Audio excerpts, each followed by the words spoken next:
अस्सलाम वालेकुम student, doctor Tahmina नज़ीर है। आज हम विज़ुअल फिजियोलॉजी का ब्लड का लास्ट चैप्टर स्टार्ट करते हैं और कोशिश करेंगे ये आज के लेक्चर में सारा जो आपका लास्ट चैप्टर है वो कवर हो जाए। चलें स्टार्ट करते हैं आज का लेक्चर। बिस्मिल्लाहिर्रहमानिर्रहीम। आज के टॉपिक का नाम है रेटिकुलो एंडोथेलियल सिस्टम। तो ये बेसिकली आपका डिफेंस सिस्टम होता है जो कि जितने भी जो एक्सटर्नल एजेंट्स जो आपकी बॉडी को हार्म करें, जो आपकी बॉडी को नुकसान पहुंचाएं, उसको किल करने के लिए जो आपका बॉडी का सिस्टम एक्टिवेट होता है वो रेटिकुलो एंडोथेलियल सिस्टम है। अब रेटिकुलो एंडोथेलियल सिस्टम के अंदर क्या क्या आता है ये चीज़ें हम पढ़ते हैं। तो इसको रेटिकुलो एंडोथेलियल सिस्टम को मैक्रोफेज सिस्टम भी बोलते हैं। चलें इसकी डेफिनेशन करते हैं। रेटिकुलो एंडोथेलियल सिस्टम और tissue macrophage system is the system of primitive phagocyte cell which play important role in the defence mechanism of body. तो आपकी बॉडी को बैक्टीरिया, वायरस या कोई भी एक्सटर्नल सेल जो आपकी बॉडी का अपना सेल नहीं है उससे बचाने के लिए जो आपकी बॉडी में सिस्टम एक्टिवेट होता है उसको रेटिकुलो एंडोथेलियल सिस्टम बोलते हैं। इसको मैक्रोफेजिक सिस्टम भी बोलते हैं। अब इसके अंदर दो तरह के सेल मौजूद होते हैं। एक होते हैं endothelial lining of vascular and lymph channel. तो जो कुछ सेल्स हैं वो वेजल्स और लिम्फ चैनल्स के एंडोथेलियल लाइनिंग के अंदर प्रेजेंट होते हैं, और कुछ जो मैक्रोफेजिक सेल हैं वो आपके कनेक्टिव टिश्यूज़ में, आपकी बोन्स जो हैं उसमें, आपकी स्प्लीन है, लीवर, लंग्स, लिम्फ नोड्स और बोन मैरो, इस सब में ये जो मैक्रोफेजिक सेल्स हैं वो मौजूद होते हैं।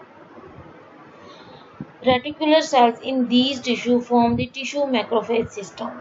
अब जो मैक्रोफेज सिस्टम है इसके अंदर मौजूद रेटिकुलर सेल्स बनाते हैं ये इस पूरे सिस्टम को।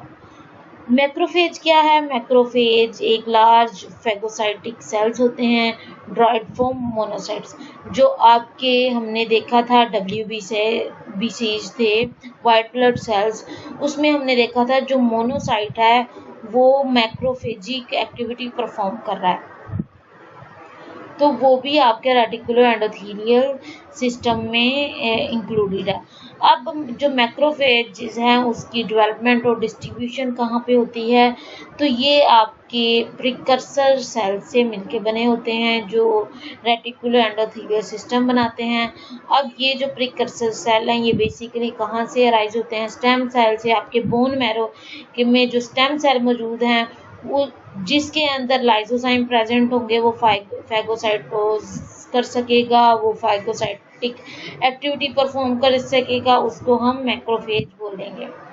अब इन मैक्रोफेजिस के ऊपर रिसेप्टर्स होते हैं जिनको FC रिसेप्टर बोलते हैं या कॉम्प्लीमेंट रिसेप्टर बोलते हैं। तो इन रिसेप्टर्स के ऊपर आके अटैच हो जाते हैं आपके कोई एक्सटर्नल एजेंट, और जैसे ही वो अटैच होंगे इनकी तरफ अट्रैक्ट होंगे तो वहाँ पे फैगोसाइटिक एक्टिविटी होना स्टार्ट हो जाएगी। अब ये दो तरह के रेटिकुलो एंडोथेलियल सेल होते हैं। दो क्लासेस हैं इसकी। जो पहली है वो ये है कि फिक्स रेटिकुलो एंडोथेलियल सेल्स होते हैं और टिश्यू मैक्रोफेजेस। अब फिक्स है मतलब इसका है कि ये किसी ऑर्गन के अंदर प्रेजेंट है, किसी टिश्यू का पार्ट है, जबकि दूसरे नंबर पे वेंट्रिंग रेटिकुलो एंडोथेलियल सेल्स हैं वो जो आपके ब्लड के अंदर मौजूद होंगे, जो एक जगह से दूसरी जगह मूव कर सकेंगे, वो वेंट्रिंग रेटिकुलो एंडोथेलियल सेल्स होंगे। अब बात करते हैं फिक्स रेटिकुलो एंडोथेलियल सेल्स। वो सेल्स जो आपके किसी किसी ऑर्गन का पार्ट होंगे वो फिक्स रेटिकुलो एंडोथेलियल सेल कहलाएंगे। ठीक है। अब ये आपके कनेक्टिव टिश्यू का भी पार्ट हो सकते हैं।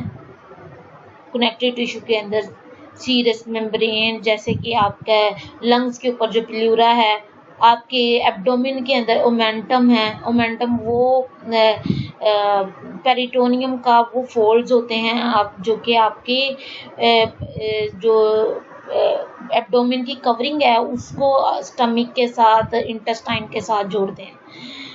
और अब ये सारे फिक्स्ड मैक्रोफेजेस इसके अंदर मौजूद होते हैं। Endothelium of blood sinusoid, endothelium of blood sinusoid in bone marrow. अब अगर बोन मैरो की बात करें, liver, spleen, lymph nodes, adrenal glands and pituitary gland की बात करें, उसके अंदर जो एंडोथेलियम लाइनिंग है, अंदर वाली जो लेयर है, उसके अंदर ये मैक्रोफेजेस फिक्स होते हैं। Kupffer cell present in the liver belong to this categories. अब हमने लिवर के जब हम पढ़ रहे थे तो उसमें देखा था कि कफर सेल्स होते हैं जो कि मैक्रोफेजिक एक्टिविटी परफॉर्म कर रहे होते हैं। Reticulum of spleen, lymph node and bone marrow contain fixed reticular endothelial cells। तो आपकी स्प्लीन, लिम्फ नोड और बोन मैरो की रेटिकुलम के अंदर भी ये सेल्स मौजूद होते हैं। सेंट्रल नर्वस सिस्टम के अंदर, लंग्स के अंदर, सबक्यूटेनियस टिश्यू के अंदर भी कुछ मैक्रोफेजेस फिक्स होते हैं। जैसे इन ऑर्गन्स के अंदर कोई भी बैक्टीरिया एंटर होगा तो हर ऑर्गन में एबिलिटी होगी कि उस बैक्टीरिया को इन मैक्रोफेजेस के बिहाफ पे किल कर सके। Meningocyte of meninges and microglia form the tissue macrophages of brain. अब अगर ब्रेन की बात करें तो मेनिंजियोसाइट्स और जो माइक्रोग्लिया सेल्स हैं उनके पास ये एबिलिटी होती है कि वो लाइसोजाइम सिक्रीट करके आपके एक्सटर्नल एजेंट को किल कर सकें। लंग्स के अंदर हमने पढ़ा था कि जो एल्वुलाई के अंदर कुछ मैक्रोफेजेस प्रेजेंट होते हैं जो कि एक्सटर्नल एजेंट्स को किल करने में हेल्पफुल है। Subcutaneous tissue, fixed reticular endothelial cell are present in subcutaneous tissue also. तो आपकी स्किन के नीचे भी कुछ एंडोथेलियल सेल मौजूद होते हैं। अब ये बात थी फिक्स्ड की जो आपके किसी न किसी ऑर्गन के अंदर अटैच थे। हम बात करते हैं अब वेंडरिंग रेटिकुलो एंडोथेलियल सेल्स की। ऐसे सेल्स जो कि आपके डिफेंस सिस्टम का पार्ट हैं पर वो ब्लड के अंदर घूम फिर रहे होते हैं, उनको वेंडरिंग टिश्यू मैक्रोफेजेस बोलते हैं। अब ये दो तरह के होते हैं, एक होते हैं फ्री हिस्टोसाइट्स ऑफ ब्लड और दूसरे free histiocytes of solid tissue. अब ब्लड के अंदर आपके जो वाइट ब्लड सेल की टाइप सी जैसे न्यूट्रोफिल है, मोनोसाइट्स हैं, ये आपके ब्लड के अंदर एक जगह से दूसरी जगह मूव करते हैं। जहाँ इंजरी हो जाए, जहाँ कोई इन्फेक्शन हो जाए, वहाँ जाके ये न्यूट्रोफिल, मोनोसाइट जाके अटैच होते हैं और उसको किल करने की कोशिश करते हैं। अब दूसरी बात करते हैं free histiocytes of solid tissue. Emergency की कंडीशन में कुछ सेल्स जो कनेक्टिव टिश्यूज होते हैं जैसे कि सबक्यूटेनियस हो गया, लंग्स के कोई भी ऑर्गन का जब जो फिक्स्ड पार्ट है, जो फिक्स्ड हमने मैक्रोफेजेस पढ़े, वो टूट के इमरजेंसी कंडीशन में वेंडरिंग बन जाए, मतलब कि ऑर्गन से निकल के ब्लड के अंदर आ जाए, तो उस टाइप को हम free histiocytes of solid tissue बोलते हैं। अब इसके कुछ फंक्शन है। फंक्शन क्या है? डिफेंस सिस्टम में बहुत ज़्यादा इसका फंक्शन है। तो सबसे पहले हम रेटिकुलो एंडोथेलियल सिस्टम के फेगोसाइटिक फंक्शन को देखते हैं। फेगोसाइटिक फंक्शन क्या है? जो मैक्रोफेजेस होते हैं वो लार्ज फेगोसाइटिक सेल हैं। इनका डिफेंस सिस्टम में बहुत इंपॉर्टेंट रोल है। जैसे कोई फॉरेन बॉडी आती है, ये मैक्रोफेजेस उसको इंजेस्ट करते हैं, फेगोसाइटोसिस के थ्रू उसको किल करेंगे। फिर जो जैसे ही वो उन बैक्टीरियाज को किल करेंगे तो उसका जो साइड प्रोडक्ट प्रोड्यूस होगा, उसके अंदर जो ऑर्गेनिज्म को किल किया है उसके एंटीजन मौजूद होंगे। अब वो एंटीजन क्या करते हैं कि फर्दर जो डिफेंस सिस्टम के बाकी जो सिपाही हैं उसको एक्टिवेट करना शुरू कर देते हैं। जैसे वाइट डिफेंस सिस्टम में जो टी लिम्फोसाइट्स है, बी लिम्फोसाइट्स है, उसको एक्टिवेट करेंगे। अब इन्होंने क्या करना है, इन लिम्फोसाइट्स ने इस जो डेब्रिस है जो कि साइड प्रोडक्ट प्रोड्यूस हुआ है उसको इनगल्फ करके, उसको टेकअप करके आपकी बॉडी से एलिमिनेट करना है। Secretion of bactericidal agent. Tissue macrophages secrete many bactericidal agent which kill the bacteria. अब टिश्यू मैक्रोफेजेस ऐसे केमिकल रिलीज करते हैं जो बैक्टीरिया को ख़त्म करते हैं। अब ये केमिकल ऑक्सीडेंट होते हैं अब ऑक्सीडेंट कौन कौन से हो सकते हैं, सुपर ऑक्साइड हो सकता है, हाइड्रोजन परऑक्साइड हो जाए, हाइड्रोक्सल आयन हो सकता है। अब जैसे ये हाइड्रोक्सल आयन किसी बैक्टीरिया के ऊपर अटैक करेंगे और वो बैक्टीरिया मर जाएगा। सिक्रीशन ऑफ इंटरल्यूकिन्स, अब जैसे ही टिश्यू मैक्रोफेजेस अपना एक्टिविटी परफॉर्म कर रहे होते हैं, साथ ही वो इंटरल्यूकिन्स एक केमिकल्स हैं जो कि आपकी इम्यूनिटी को बूस्टअप करते हैं।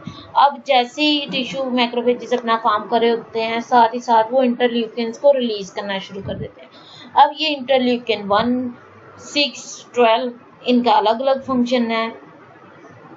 अब ये जो इंटरल्यूकिन 1 है, IL-1 इसको बोलते हैं, ये क्या करता है, ये जल्द अज जल्द जो बी लिम्फोसाइट टी लिम्फोसाइट है उसको मेच्योर करना शुरू कर देता है और साथ ही उसकी डिवीजन स्टार्ट कर देता है। इंटरल्यूकिन 6 क्या करता है, बी लिम्फोसाइट्स को की ग्रोथ करवाता है और साथ ही एंटीबॉडीज को प्रोड्यूस करना शुरू कर देता है। ठीक है, जैसे ही ये एंटीबॉडीज प्रोड्यूस होंगी, इंटरल्यूकिन जो 12 है वो क्या करेगा, फर्दर टी सेल्स को प्रोड्यूस करेगा। Secretion of tumour necrosis factor, बाज जो टिश्यू मैक्रोफेजेस होते हैं वो ट्यूमर नेक्रोसिस फैक्टर रिलीज करते हैं। ये 2 तरह के होते हैं। अब ये जो ट्यूमर नेक्रोसिस है अल्फा और बीटा। अब ट्यूमर नेक्रोसिस अल्फा क्या करेगा, ट्यूमर सेल्स को नेक्रोलाइज करेगा, मतलब उसको किल करने के लिए एक्टिवेट हो जाएगा आपकी इम्यून सिस्टम के रिस्पॉन्स में। अब जो ट्यूमर नेक्रोसिस फैक्टर बीटा है वो क्या करेगा कि आपके इम्यून सिस्टम को, आपके वस्कुलर रिस्पॉन्स को इंक्रीज कर देगा। अब ये सारे जो फैक्टर्स हैं, जो केमिकल्स हैं, ये आपके टिश्यू मैक्रोफेजेस से रिलीज हो रहे हैं।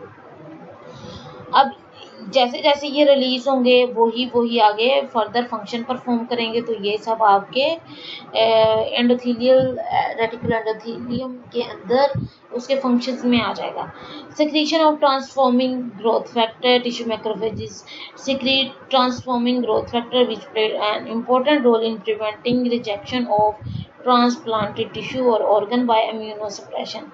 अब क्या करता है कि जैसे अगर मिसमैच कोई ऑर्गन ट्रांसप्लांट हो गया है, तो ये सारे आपके टिश्यू मैक्रोफेजेस क्या करते हैं कि ट्रांसफॉर्मिंग ग्रोथ फैक्टर को रिलीज करते हैं। अब उनकी कोशिश ये होती है कि उसको बॉडी के साथ मैच किया जाए, और जो अगर कोई उसके अंदर केमिकल ऐसा है या कोई सेल ऐसा है जो बॉडी से मैच नहीं कर रहा, उसको किसी ना किसी तरीके उसकी ग्रोथ करवा के उसको मॉडिफाई किया जाए और आपके बॉडी सिस्टम का पार्ट बन सके। अगर बिलफर्ज आपके इसका ये सिस्टम फेल हो जाता है, मतलब कि टिश्यू अगर कोई भी ऐसा पार्ट जो उन्होंने ट्रांसप्लांट किया है उस ड्यूरेशन में अगर बिल्कुल ही वो आपकी बॉडी से मिसमैच्ड है, पहले बात की मैंने मैचिंग की, अगर मिसमैच्ड है तो वो रिजेक्ट हो जाएगा और उसकी नेक्रोसिस स्टार्ट हो जाएगी। Secretion of colony stimulating factor, जो नंबर 6 पे है, colony stimulating factor secreted by macrophages is MCSF. It accelerates the growth of granulocyte, monocyte and macrophages. तो ये जो फैक्टर है ये आपके जो सेल्स हैं उसको उसकी ग्रोथ के लिए इम्पोर्टेंट है। Secretion of platelet drive growth factor, अब ये क्या करेगा, ये आपके जो डैमेज वेसल्स थी, जो आपकी वुंड था, उसको उसकी हीलिंग को इम्प्रूव कर देगा। Removal of carbon particle and silicone. Macrophages ingest the substances like carbon, dust particle and silicone which enter the body. अब क्या होता है कि जो आपके बॉडी के अंदर कार्बन और सिलिकॉन ऐसे एक मटेरियल जो आपकी बॉडी का पार्ट नहीं है उसको जाके इंजेस्ट करते हैं। डिस्ट्रक्शन ऑफ सिनाइल आरबीसीज, तो रेटिकुलर एंडोथेलियल सिस्टम का सबसे जो बड़ा फंक्शन है वो ये कि ये आरबीसी को डिस्ट्रॉय कर देता है। जैसे 120 डेज क्रॉस होते हैं आरबीसीज के, तो उसकी डिस्ट्रक्शन इस रेटिकुलर एंडोथेलियल सिस्टम में होती है और हीमोग्लोबिन को वो रिलीज कर देते हैं।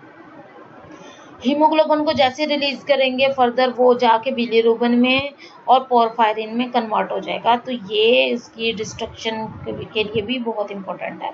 अब हम बात करते हैं स्प्लीन की। स्प्लीन आपके रेटिकुलर एंडोथेलियम का बहुत इम्पोर्टेंट पार्ट है। अब बात करते हैं स्प्लीन की। स्प्लीन आपका एक ऐसा लिम्फोइड ऑर्गन है जिसके अंदर वास्कुलर सप्लाई होती है। ये आपके जो अगर एब्डोमेन का बात करें तो ये लेफ्ट साइड पे मौजूद है, ठीक है। ये आपके upper left part of abdomen उसके अंदर मौजूद होता है, डायफ्राम स्टमक से पीछे और डायफ्राम से नीचे। तो ये उसकी लोकेशन है। About 10% of people have one or more accessory spleen which are situated near the main spleen. अब कुछ लोगों में एक्स्ट्रा स्प्लीन भी होती है जिसको एक्सेसरी स्प्लीन बोलते हैं। अब ये आपके मेन स्प्लीन के बिल्कुल पास पड़ी होती है। स्प्लीन के ऊपर कवरिंग होती है, एक होता है सीरस कोट और दूसरा होता है इनर फाइब्रोमस्कुलर कोट और कैप्सूल, ठीक है। अब ये जो कैप्सूल है इसके अंदर ट्रैबिकुलर सिस्टम होता है और इसके अंदर कैप्सूल होगा, ट्रैबिकुलाई होंगे और ट्रैबिकुलर नेटवर्क होता है जिसके अंदर collagen fibre, elastin fibre, smooth muscle fibre, reticular cells ये सारे मौजूद होंगे। अब जो इसका स्प्लीन का पैरेन्काइमा है उसको हम वाइट और रेड पल्प में डिवाइड करते हैं। अब ये देखें, ये आपके upper most quadrant left quadrant में स्प्लीन मौजूद है, ये स्टमक के पीछे, और यहाँ पे आपकी डायफ्राम होगी, उससे ये नीचे है। अब जो रेड पल्प की बात करें, रेड पल्प के अंदर सारे ब्लड सेल्स हैं, मैक्रोफेजेस हैं और मेसेनकाइमल सेल्स हैं। वाइट पल्प की बात करें तो उसके अंदर सारे लिम्फोइड टिश्यूज हैं। इसके अंदर जो सेंट्रल आर्टरी होती है उसको स्प्लेनिक कर्पसल्स ने या इसको मल्पीजियन कर्पसल्स भी बोलते हैं, उसने घेरा होता है और इसके अंदर के लिम्फोसाइट और मैक्रोफेजेस मौजूद होते हैं। अब ये देखें, ये वाइट पल्प है, ये रेड पल्प है, ठीक है। ये जो इनर एरिया है ये वाइट पल्प है, ये रेड पल्प है जिसकी इधर बात हुई। तो रेड पल्प के अंदर सारे रेड ब्लड सेल, मैक्रोफेजेस वगैरह होंगे और जो वाइट पल्प है इसके अंदर सारे लिम्फोइड माइसिस होंगे। अगर स्प्लीन के फंक्शन की बात करें तो ये ब्लड सेल की फॉर्मेशन में हेल्पफुल है। कैसे कि जब एम्ब्रियो में जो ब्लड है वो स्प्लीन से बन के आ रहा होता है, तो जो हेपेटिक स्टेज है उसके अंदर जो ब्लड है वो स्प्लीन से बनेगा और लिवर से बनेगा। जबकि जो माइलॉइड स्टेज है ब्लड फॉर्मेशन की, उसमें क्या होता है कि जो ब्लड सेल है वो या लिवर से बनते हैं और बोन मैरो से बनते हैं। अब सबसे बड़ा फंक्शन स्प्लीन का क्या है कि ये आरबीसीज की डिस्ट्रक्शन करता है। जैसे 120 डेज कंप्लीट होते हैं, आरबीसी जो जैसे ही स्प्लीन से पास होंगे बहुत ज़्यादा फ्रेजाइल होते हैं आरबीसी, जैसे ही वो इसकी थिन कैपिलरीज के अंदर से पास होंगे, स्क्वीज़ करने की कोशिश करेंगे, वहीं डिस्ट्रॉय हो जाएंगे। तो ये बात मैंने आपको डिटेल से पिछले लेक्चर्स में बताई हुई है। अब जो आपकी स्प्लीन है वो ब्लड रिजर्वायर का काम भी करती है, पर ये ज़्यादातर एनिमल में देखा गया है, ह्यूमन में इसके एविडेंस कम है। तो आपकी large amount of RBC spleen के अंदर स्टोर होती है और जैसे जैसे रिक्वायरमेंट होती है, जैसे हाइपोक्सिया हो गया या कोई भी सिचुएशन ऐसी आ गई जिसमें हेमरेज हो गया है, तो ये स्प्लीन से आरबीसी रिलीज होते हैं। डिफेंस सिस्टम में भी जो स्प्लीन है वो मैक्रोफेजिक फंक्शन परफॉर्म करती है, फैगोसाइटोसिस करेगी।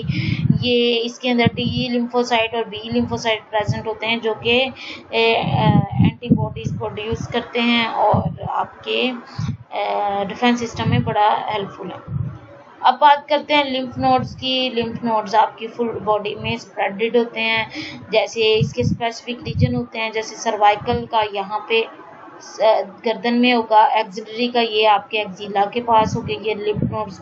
ये देखें एंगोइनल एरिया के अंदर ये लिम्फ नोड्स प्रेजेंट है, कुछ आपके एब्डोमेन में होते हैं।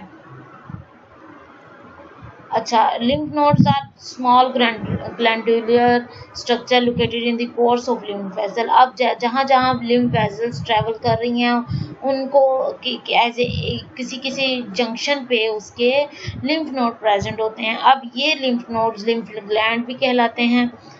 lymph node का स्ट्रक्चर कैसा होता है कि ये lymphatic टिश्यू के मैसेज होते हैं जिसके अंदर कनेक्टिव कैप्सूल्स होंगे और उसको कवर किया होता है, जो लिम्फ नोड्स को कनेक्टिव टिश्यूज ने कवर किया होता है. इसकी 3 लेयर्स होती हैं, बाहर वाली कॉर्टेक्स, अंदर मिडल वाली पैराकॉर्टेक्स और सबसे इनर को क्या बोलते हैं, मेडुला. ये आपको नेक्स्ट में इधर दिखाती हूँ मैं. ये सबसे बाहर वाली कॉर्टेक्स लेयर है, फिर ये पैराकॉर्टेक्स है और ये अंदर वाली मेडुला है. और ये जो बाहर है ये कैप्सूल है, फाइब्रस कैप्सूल है जिसने आपके लिम्फ नोड्स को इन्वेल्प किया होता है. तो अब कॉर्टेक्स की बात करें. कॉर्टेक्स में 2 तरह के सेल्स होते हैं, लिम्फ नोड्स होते हैं. एक होते हैं प्राइमरी, दूसरे होते हैं सेकेंडरी. जो प्राइमरी लिम्फ नोड्स हैं वो पहले बनते हैं. When some antigen enter the body and reach the lymph node, the cell of primary follicle proliferate. The active proliferation of the cell occur in particular area of follicle called germinal center. After proliferation, the primary follicle becomes the secondary follicle. Cortex also contains some B lymphocytes which are usually aggregated into primary follicle. Macrophages are also present in it. अब बात हो रही है इस चीज़ की. ये जो primary lymphoid follicle है, जैसे कोई बाहर से पार्टिकल एंटर होता है लिम्फ वेसल के थ्रू, इसके अंदर एंटर होगा तो यहाँ पे इसकी मैच्योरेशन स्टार्ट होके ये सेकेंडरी लिम्फोइड फॉलिकल में कन्वर्ट हो जाता है. अब ये जो प्राइमरी है इसके पास कुछ मैक्रोफेजेस भी प्रेजेंट होते हैं. तो ये बात इसमें बताई हुई है. पैराकॉर्टेक्स, ये कॉर्टेक्स और मेडुला के दरमियान वाला पार्ट है. इसके अंदर टी लिम्फोसाइट प्रेजेंट होते हैं. मेडुला के अंदर बी और टी लिम्फोसाइट और मैक्रोफेजेस दोनों प्रेजेंट होंगे. ठीक है. अब कुछ वेजल्स हैं जो आपके लिम्फ नोड को सप्लाई कर रही होती हैं. जो लिम्फेटिक वेजल जो एंटर होगी वो एफरंट वेजल कहलाएगी, जो यहाँ से निकलेगी अपना सारा सप्लाई देके, तो उसको एफरंट वेजल कहेंगे. अब जो इसकी डिस्ट्रीब्यूशन है लिम्फ नोड कहाँ कहाँ बॉडी में प्रेजेंट है उसके लिहाज से देखें तो आपके लिम्फ नोड्स एल्बो में, एक्जिला में, नी में, ग्रोइन में, नेक में, आपके एब्डोमिन में, थोरैक्स में, इस सब में इसकी डिस्ट्रीब्यूशन है जैसे कि मैंने आपको पिक्चर में दिखाया था. अब हम लिम्फ नोड्स के कुछ फंक्शन देखते हैं. तो इसका जो फंक्शन है वो क्या करता है कि ये बैक्टीरिया को या उसके कोई भी टॉक्सिन मटेरियल जो बॉडी में एंटर हो गया उसको फिल्टर करेंगे, किल करेंगे. तो जैसे ही लिम्फ है वो बॉडी में से लिम्फ नोड से पास करेगा तो वहाँ इसकी फिल्ट्रेशन होगी. जो वाटर और इलेक्ट्रोलाइट्स हैं वो रिमूव किए जाएंगे. जो प्रोटीन और लिपिड्स हैं वो लिम्फ के अंदर रहेंगे. अगर कोई बैक्टीरिया लिम्फ के अंदर मौजूद है या टॉक्सिक मटेरियल तो लिम्फ नोड्स उसको भी ख़त्म कर देगा. कैसे कि इसके मैक्रोफेजिक एक्टिविटी करवाएगा, लाइसोजाइम रिलीज करेगा और ये जो बैक्टीरिया होंगे ये किल हो जाएंगे. अब इसलिए जो लिम्फ नोड्स हैं उसको डिफेंस बैरियर भी बोलते हैं. अब लास्ट पॉइंट क्या है आपके रेटिकुलो एंडोथेलियल सिस्टम का, टॉन्सिल्स. टॉन्सिल्स आपका फर्स्ट डिफेंस सिस्टम है. जैसे ये बेसिकली होते क्या है, ये पैलाटाइन टॉन्सिल्स होते हैं. सॉफ्ट टिश्यू मैसेज होते हैं जो कि आपके गले में प्रेजेंट होते हैं, थ्रोट या फेरिंक्स के बैक साइड पे प्रेजेंट होते हैं. अब हर टॉन्सिल्स के अंदर लिम्फ नोड्स की तरह का मटेरियल होता है जिसको एक पिंक कलर की लाइनिंग ने कवर किया होता है. अब हर जो टॉन्सिल है इसके अंदर पिट्स बने होते हैं या जिसको क्रिप्ट्स बोलते हैं. अब इनके अंदर से ये जो मैक्रोफेजिक ग्लैंड्स हैं और जो हार्मोन्स हैं वो रिलीज होंगे. टॉन्सिल्स आपके लिम्फेटिक सिस्टम का पार्ट है. ये इन्फेक्शन से बचाता है. और कोई भी इन्फेक्शन हो जाए तो उसको जल्दी से किल करता है। इसलिए जैसे कोई इन्फेक्शन आ जाए और उसके रिस्पॉन्स में टॉन्सिल स्वेल कर जाए तो इस कंडीशन को टॉन्सिलाइटिस बोलते हैं और ये बहुत कॉमन है। अब देखें, ये नॉर्मल टॉन्सिल है, ये बिल्कुल आपके थ्रोट में रियर पार्ट में प्रेजेंट है, और ये स्वोलन है। स्वोलन किस कंडीशन में? जब टॉन्सिलाइटिस हो जाता है, इंक्रीज साइज हो जाता है इन्फ्लेमेशन की वजह से। अब जो फंक्शन इसके बात करें, ये हमें फॉरेन बॉडी से, फॉरेन ऑब्जेक्ट से बचाता है। कैसे कि कोई फॉरेन जो बॉडी है वो आपके लंग्स की तरफ माइग्रेट करके, लंग्स की तरफ मूव करके लंग्स का कोई डिसफंक्शन ना क्रिएट कर दे, उसमें ब्रोंकाइटिस ना क्रिएट कर दे, तो उस चीज़ को बचाने के लिए टॉन्सिल्स खुद पे बात ले आते हैं, खुद उसको किल करना शुरू कर देते हैं। तो इसलिए टॉन्सिल्स को फर्स्ट डिफेंस लाइन भी बोलते हैं। ठीक है, तो ये आपका आज का लेक्चर था। उम्मीद करती हूँ आपको समझ आया होगा। रेटिकुलो एंडोथेलियल सिस्टम बेसिकली आपका डिफेंस सिस्टम है। इसके अंदर जो जो ऑर्गन आता है, जो जो इसका जैसे कि इसमें स्प्लीन था, इसमें टॉन्सिल थे, इसमें लिम्फ नोड्स थे, वो सारा हमने टॉपिक कवर कर लिया है। तो उम्मीद करती हूँ आपको समझ आ चुकी होगी। आसान सा टॉपिक है, इसको एक दफ़ा सुने। बस नाम मुश्किल है, रेटिकुलो एंडोथेलियल सिस्टम, बड़ा बोरिंग सा लगता है नाम से, पर जब आप इसको पढ़ेंगे तो ये आपको इंटरेस्टिंग लगेगा, मज़े का लगेगा। देखें इसको, और कोई क्वेश्चन क्यूरी हो तो आप मुझसे पूछ सकते हैं। Thank you so much. अल्लाह हाफिज़।